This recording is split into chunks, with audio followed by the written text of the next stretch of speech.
உள்ளங்களுக்கு வணக்கம். நம்ம ஒவ்வொரு நாளும் ஒவ்வொரு பதிவும் பார்த்துட்டு வரோம்ல. அதன் அடிப்படையில் இன்னைக்கு திங்கக்கிழமை நம்ம எப்போதுமே சிவகாமியின் சபதம் பதிவு தானே பார்ப்போம். அந்த சிவகாமியின் சபதம் பதிவு என்னன்றத இந்த பதிவில் பார்த்துடலாமா? என்ன அப்படின்னா, போன பதிவுல நம்ம போன திங்கக்கிழமை சிவகாமியின் சபதம் பதிவுல நம்ம என்ன பார்த்தோம்னு உங்களுக்கு நினைவு இருக்கும்னு நினைக்கிறேன். என்னன்னா சிவகாமி அங்க நின்றுட்டு இருந்தா ஆயனார்லாம் உட்காந்து புத்தத்துறவி பரஞ்சோதியை பத்தி நிறைய பேசினாங்க. அப்போ புத்தத்துறவி பரஞ்சோதிக்கு புத்தத்துறவி எப்படி பழக்கம் அப்படின்ற ஒரு விஷயத்த அவங்க சொல்றதுக்கு பேசிட்டு இருந்தாங்க. அப்படி பேசிட்டு இருக்கும்போது புத்தத்துறவி அதை சொல்ல ஆரம்பிச்சா, நான் ஒரு நாகம் நான் கொத்த இருந்துச்சு, அதை நான் என்ன பண்றதுன்னே எனக்கு தெரியல, அது என்ன பண்ணாரு அப்படின்னு ஒரு கேள்விக்குறியோட போன அத்தியாயத்தை முடிச்சிருந்தோம். அந்த பதிவுடைய அந்த இறுதி ஒரு கேள்விக்குறியா முடிஞ்சிருக்கலாம். அதுக்கான பதில இந்த பதிவுல பார்ப்போம். இப்படி சொன்ன உடனே புத்தத்துறவி சொல்றாரு, என்னது நாகம் கொத்த வந்துருச்சு அப்படின்னு உடனே பரஞ்சோதி ஒரு மாதிரி திக்கிட்டு பாக்குறான். ஆனா இவனுக்கு அது ஞாபகம் இருக்குல்ல, ஒரு மாதிரி அதிர்ச்சியா பாக்குறான். அப்போ வாயினார் எல்லாருமே நல்லா சுவாரஸ்யமா கேட்குறாங்க. ஏன்னா நமக்கே ஒருத்தவங்க நல்லா த்ரில்லா கதை சொல்றாங்கன்னா, இன்னும் அடுத்து என்ன வரப்போகுது நம்மளே ஆவலமா கேட்போம்ல, அந்த மாதிரி அவங்களும் ஆவலா கேட்க ஆரம்பிக்கிறாங்க. அப்ப புத்தத்துறவி சொல்றாரு, அப்படி நாகம் வந்த உடனே புத்த பிஷுக்களுடைய முக்கியமான ஒரு கொள்கையே உயிர்களை கொல்லக்கூடாது. எந்த உயிருமே நம்ம கொல்லாம இருக்கிறது தான் ரொம்ப ரொம்ப ஒரு நல்ல செயல். அதுதான் புத்த மதத்துடைய முக்கியமான கொள்கையே. இந்த முக்கியமான கொள்கையை நான் பின்பற்றாம இருக்க முடியுமா? என்னுடைய கொள்கை இதை நான் முக்கியமா பயன்படுத்துறேன். ரொம்ப தீவிரமா இதுல புத்த துறவிகள் ஈடுபடுறாங்க. ஆனா இப்ப நான் அந்த நாகத்தை கொல்லாம இருந்தேன்னா அந்த பரஞ்சோதி இறந்து போயிடுவான். அதுவே நான் நாகத்தை கொன்னு பரஞ்சோதியை வச்சு விட்டேன்னா அப்ப அந்த நாகமும் இறந்து போயிடும். எப்படியோ ஒரு உயிர் போகிறது நிச்சயம்.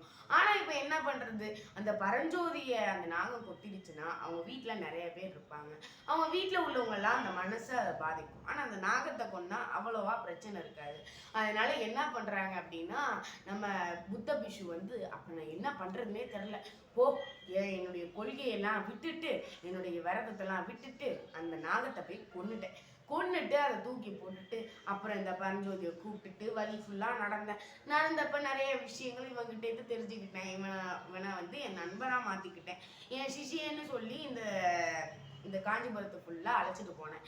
கொஞ்ச நேரம் கழிச்சுதான் அப்புறம் தான் அந்த மதையான தாக்குறப்போ உங்க மேல வேலை விட்டு எரிஞ்சு என்னை விட்டு தப்பிச்சு ஓடுறேன்னு சொல்லி உங்ககிட்ட மதையான கிட்ட மாத்தி அதுல வேலை விட்டு எரிஞ்சு இவன் பெரிய பிரச்சனைகளை மாத்திக்கிட்டான். இதுதான் கடைசியில நடந்தது அப்படின்னு சொல்லி சொன்ன உடனே ஆயினாரு, அப்படியா தம்பி, என்னை காப்பாத்தின மகான் நீ, உனக்கு நன்றி சொல்லாம இருக்கிறதா அப்படின்னு சொல்லிட்டு என்ன பண்றாரு அப்படின்னா, ஆயனார் சிவகாமியை பார்த்துட்டு, சிவகாமி இவன் நம்மளை காப்பாத்தின கடவுள், அதாவது மகான், இவன் மாதிரி ஒருத்தவன் இருக்க முடியுமா?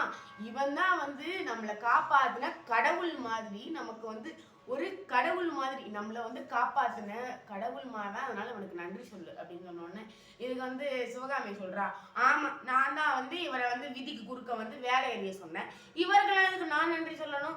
நான் எங்க உயிர் காப்பாத்துதுங்க, அதனால நீங்க வேலை விட்டு எறீங்கன்னு நான் சொன்னேன், அதெல்லாம் நான் ஒன்றும் நன்றி சொல்ல முடியாது ஒரு மாதிரி சிரிச்சுன்னு பேச.